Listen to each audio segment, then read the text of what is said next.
வணக்கம் வணக்கம் அன்பர்களே. ஆலயத்தில் சிறப்பாக இப்போது சிவராத்திரியை முன்னிட்டு இன்றைக்கி ஞாயிற்றுக்கிழமை 15ஆம் தேதி பிப்ரவரி மாதம் 2026 4 கால பூஜைகள் ஆரம்பித்து விட்டன.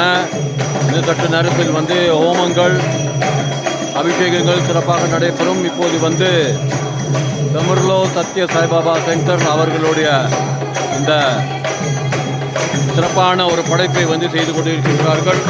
வெற்றிவேல் முருகனுக்கு அரோகரா. ஓம் நம சிவாய.